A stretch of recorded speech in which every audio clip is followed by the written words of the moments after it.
can skimp on their bills.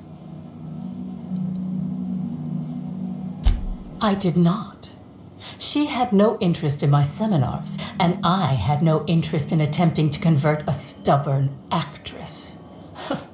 Why would I have had any cause to engage with her further?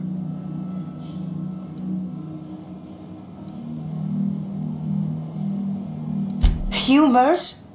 I know all about humors. I needn't be lectured about them by... Forgive me. I take my work very seriously.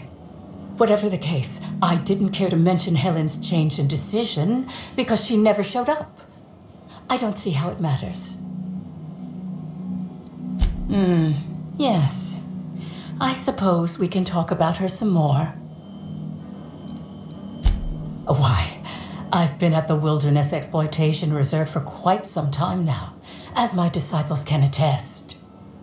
In fact, I haven't visited the Colonials since I arrived several weeks ago. Bad energies, you understand. I hope you now realize that I had nothing to do with Helen's demise.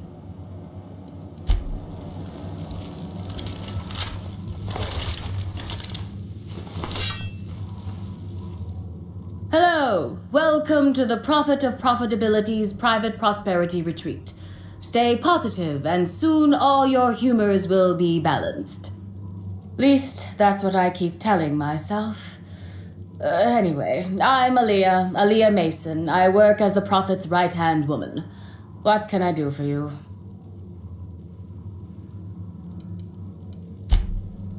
If you felt imbalanced and unproductive, linger in your malaise no longer.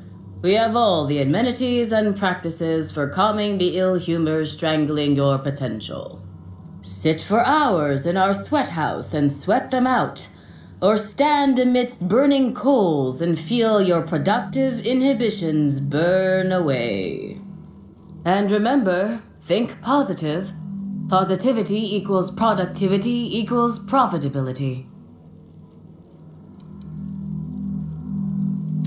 Of course, I've been studying under her for years.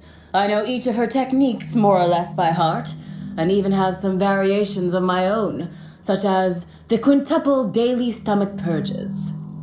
She's promised me that I'd be allowed to open my own branch of the retreat someday soon.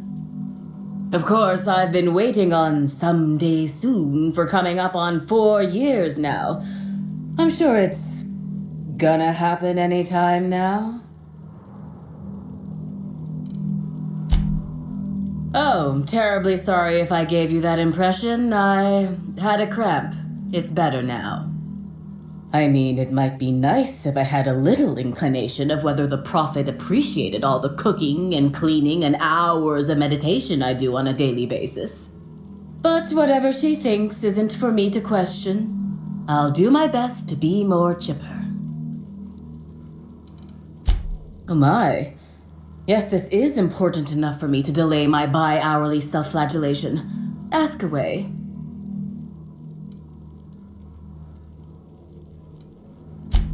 Well, by and large, no. But something rather odd did happen regarding the Prophet recently. A few hours after our high-profile visitor arrived a couple of days ago, the Prophet asked me to take over sessions for the remainder of the day. At first, I was excited. Thought it was my chance to show her what I could do in charge. But then I saw that she was deeply worried about something. No one saw her until the next day. Yes, the circumstances there are quite unfortunate. For a time, the Prophet was completely despondent. Even the hot coal walks weren't buoying her spirits as they usually do. However, we recently had a high-profile visitor whose presence seemed to alleviate whatever the Prophet's fears were. Oh, you must have misheard me. I said high-profile, not had-profile. Mr. Woolrich comes by much too often to be worth mentioning.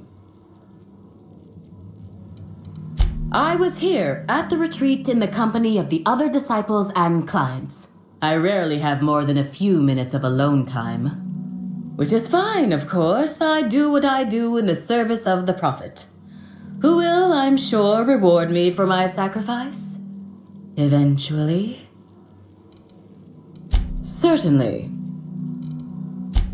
Actually, before you go, I want to report something suspicious. I noticed the Prophet dragging something, a bundle, away from the retreat after that high-profile guest arrived. Normally, I'm the one who does her laundry, so it was strange. Especially because whatever she was dragging seemed oddly human-shaped. I could have, but I generally don't have the time or energy to leave the reserve to contact anyone. Plus, there's always the possibility that I'm mistaken. The Prophet hasn't been herself lately, but if I misinterpreted the situation and reported her improperly, I'd ruin my chances for opening my own wing of the retreat. I think so. Had the right size and shape.